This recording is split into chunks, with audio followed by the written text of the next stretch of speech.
It's one of the distinguished places here in Kuwait. They have it all in the Gulf area, but here in Kuwait it has so many aspects. Such as? Watch this. Okay.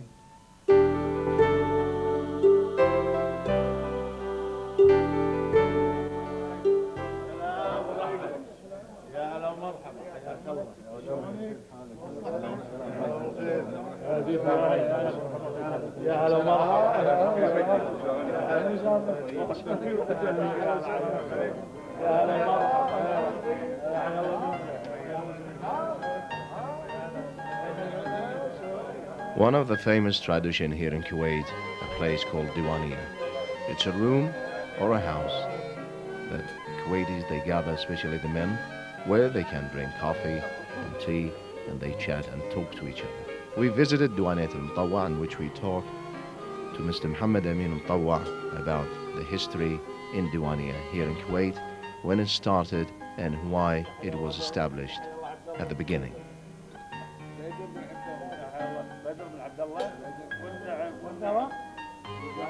The Diwaniyah is from long time ago. You see, the Diwaniyah in Kuwait. It is an ancient. All the big families here in Kuwait, they established Diwaniyah. The Diwaniyah, the place which gather the friends, the neighbors, and it is as a special club, you see, to know about their friends and their neighbors and about the city also. What is the difference between old Diwaniyah in Kuwait and the new Diwaniyahs here in Kuwait? In the old Diwaniyah, there is a special Diwaniyah in the past, but now in this new history for Kuwait, there is many Diwaniyah. Before, the Diwaniyah established by the biggest man or the famous man in the family, you see. And now, no, there is many Diwaniyah. But in the past, the Diwaniyah is well known, and they can say about 20 or 30 Diwaniyah famous in Kuwait, all Kuwait. What are the issues or subjects they usually discussed here in Diwaniyahs? They discussed everything in the Diwaniyah about the selling and buying, you see, the news, and many things, you see, for gather anything happen between the family, they can discuss it and solve the problems also. The history of Diwaniyah here in Kuwait goes almost a century ago. And the people of Diwaniyah, they had so much memories, especially memories when they were young.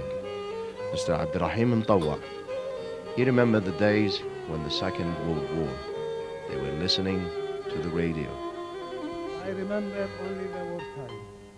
All the French gathered about 1940. Second World War? Yes, Second World War.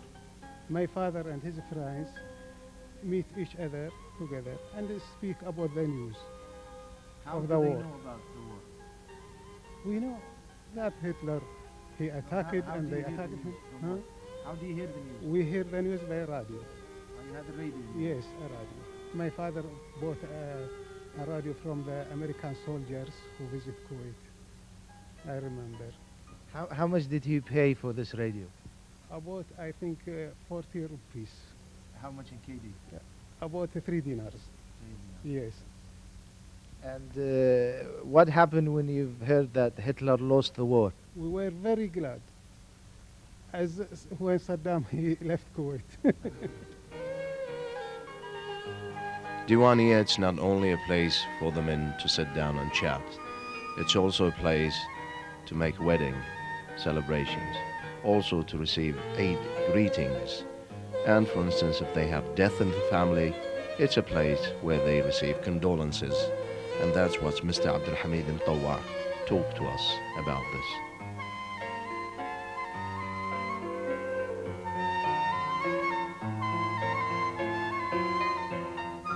Yes, we make marriage parties, Spanish parties, and we are meeting our friends in Ramadan months and Eid of Ramadan, Eid of Al-Fitr. Yes, this Eid of Al-Fitr and Eid of Al-Adha. Why in Diwaniyah everybody they have praying beads, misbah in their hands? They are only to play with to play in it, and to exercise their fingers. What kind of misbah you have in your hand? This misbah, the kind of amber, and I think it came. They imported from Iran or from Turkey, Why Kuwaitis they like amber kind? because it is good, and she said they are saying that it is lucky if you will take this misbah with you. Lucky. Lucky, yes. Thank you, sir. Thank you. When you go to the Diwaniyah, do not be surprised to see the children, because some of the parents, they accompany their children with them, so they will have a chance to learn more about this famous Kuwaiti tradition here in Kuwait. Mr. Rashid al-Mutawwa, he will talk to us more. I like them to get used to this thing because it's very useful and for our people to learn about. What do you think of Diwaniyah just for ladies? There are things sort of Diwaniyas for ladies, but they're not called Diwaniyah. Chai Dhaha or something, which is similar, but not Diwaniyah. Diwaniyah only for males. The Diwaniyah always smells nice, and that's by the using of rose water and incense. Those are natural perfumes that every Diwaniyah, it's essential that you can see it there, and it's also to make you smell nice and natural.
Well, hope you learn something about the Diwaniyah, because we all go to the Diwaniyah here in Kuwait, and maybe you need to give a visit to one of them. Do you go to Diwaniyahs?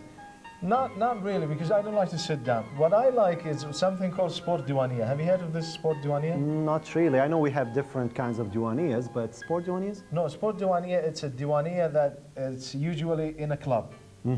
That we used to have this, and we used to go 10 times around the stadium. We run with like 20 of us, and we were talking all the time. Are you sure this is? Yes, okay. this is what I was doing. This is what I call a sport Diwaniyah, and this is my favorite kind of Diwaniyah. Not a Diwaniyah that you've seen that you sit down and eat and drink. But you know, Ahmed, I mean, we have different types of Diwaniyahs. We have Diwaniyahs just, you know, sit down and talk for fun. But there are also Diwaniyahs, you know, for discussing the different social and political stuff here in Kuwait. And also we have Diwaniyahs, they can watch you while you fix your ghitra.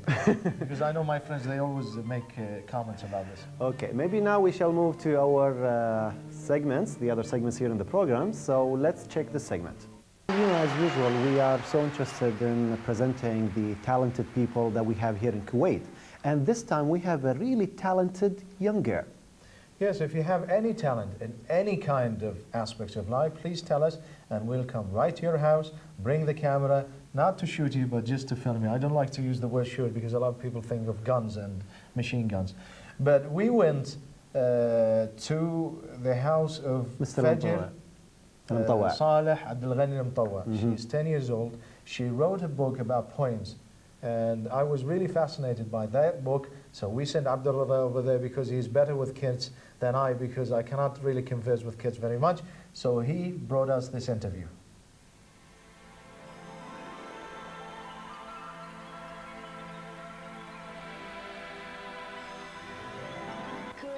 Kuwait was a desert and it was very small. Kut was the name, it was to be called. The amount of people were not many. Things were very cheap, they cost a penny. Now it is called Kuwait because people are many. Things cost more than a penny. Things are expensive now. It is expensive to buy a cow. Fajr, if you allow me, I will ask you, when did you first start your writing of poetry? When I was 8 years. When you were 8 years. How old are you now? 10. 10. So it's around 2 years and now you have a special collection of your poetry. This is great, you know that? I mean, in 2 years to have a special collection of book.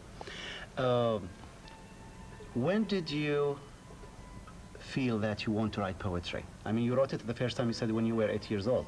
But I mean, when you were, let's say, 5 and 6, did you feel that you liked to write and you tried maybe sometimes to write something? No. No, when you were 8 years. Okay, what happened to your first poets that you wrote? The poems that you wrote at the beginning, when you were 8. Do you have them all now with you? No.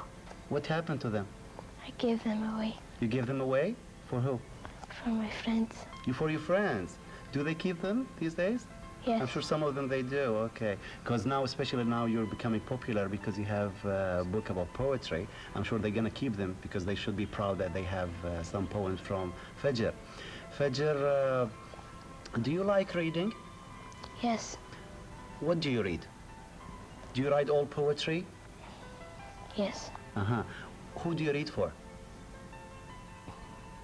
Do you read for, let's say, novelists like, for example, Einstein's, and do you read for Shakespeare? As I heard, I mean, I was surprised to hear that you read for Shakespeare. So is this true? Yes. Well, in your age to read for Shakespeare, do you understand what does Shakespeare say? Yes. Do you want to write plays like he does? Like, you know, King Lear and these things, maybe when you grow up? Yes. I'm sure, well, if you have this talent of writing this poetry in this age, I'm sure when you grow up you can write more poetry, and maybe you can write plays and so on. Fajr, if you allow me, when did you find out that Fajr has the talent of writing poetry? Yeah, as she said, she starts when she's coming to 8. I feel that she gets that ability. Did you take it seriously, I mean, from the beginning? How did you notice that? I mean, that you thought of having them as a collection? I know at the beginning I'm not thinking that she was serious, but since last summer, I know that she was planning to make her own book and she was dreaming of that. That's why I helped her to print that book. And as usual, I mean, parents, they always support their kids, so I'm sure you were proud, I mean, of having them as a collection in here. Yeah, of course. Fajr, Do you do something else than let's say writing poetry and reading? Do you write, for example? Yes. Do you write what? Short stories, long stories? You write Long stories. long stories. Do you have them also in a collection? Yes. You do? Okay. Well, Fajr, I only seen here her special collection of poetry. What about the stories that she just mentioned? Yeah, we are planning to print it later on, maybe next summer, yeah. So it's not in the press yet? Not yet. Okay, hopefully it will be so soon. You said next summer? Inshallah. Inshallah. Fajr, you have a poem about school when I was reading your collection in here. What do you say about the school? It's a nightmare. It's a nightmare. Why do you call school a nightmare? Because I don't like school. Well, I'm sure you like the school, but maybe you don't like the homework and the stuff sometimes the teacher give you and ask you a lot to do. Fajr, what do you tell your friends in school, or maybe the children and the others who are watching you right now, maybe if they want, if they have a talent like you, they have a hobby of writing something, or if they have another hobby, what do you advise them? Do you tell them to read a lot, maybe? Yes. Do you think reading help you to write and so on? Yes. And also maybe reading help, to have more information in your mind and so on? Okay. Fajr, do you bring material, reading, books and so on for Fajr and your other kids? Yeah, of course, every exhibition of books, anyone, I mean, even in Mishrif or in her school, she used to buy a lot of collection. Okay. Yeah. Well, she mentioned that she reads for Shakespeare, so usually the Yeah. parents, they bring, little kids' books, but Yeah. Shakespeare, I mean, how did she find out about Shakespeare? Yeah, she liked it too much. Did you get Yeah. her the book? I'm treating her as an adult, yeah. Uh-huh. That's why I'm choosing these books for her. Mm-hmm. Yeah, she reads nearly all the stories of Roald Dolls. Roller dolls? Yeah, she finished it all. Mm-hmm. Yeah. What about your sisters, Fajr? Do they write anything? Are they poets like you? No. No? You're the only one. Yes. Where did you learn to write poetry? Does your father or mother also maybe write? I mean, why you? Why do you write poetry? Does your father or mother write poetry? Yes. Your father and mother, they do. Do they also write it in English? No. No. Do they write in Arabic? Yes. Well, what about you? Do you like to write in Arabic? No. Okay. Maybe you will learn in the future to write in Arabic, and maybe it will be nice also to find some collection other than English and Arabic. Yeah, it's the problem. Her language is a little bit not helping her. She's in school, Yeah, English school, right? She's in English school, yeah. Well, maybe you can also support her and try to give her more materials of Yeah, Arabic books that she can write. Yeah. Of course, do not forget to count me. There is my mother like a lily, and there is someone who works and brings for us money. He's And my so- father. Yeah, I told her before, she said her sister, her name is Ghanwa? Ghina. Ghina, and her brother is Abdul Ghani. Yeah. And I asked Ghina, what's the meaning of Ghina? She said that I'm a rich person, and Abdul Ghani is also rich. And I said, okay, is Fajr the only poor one here? Fajr, she got it at time, يعني, like Well, my name. she's rich, not in money, but she's rich with this talent of writing poetry, right? Yeah. Well, Fajr, I guess we come to the end of our interview in here, so thanks a lot for your time, and hope to see your storybook very soon, and also thank for your advice for the children, and we're so proud of you. Thank you. Thank you. Thank you. Thank you, Fajr. Thank you. I really appreciate it for encouraging my daughter by that interview. Thank you very much. Thank you.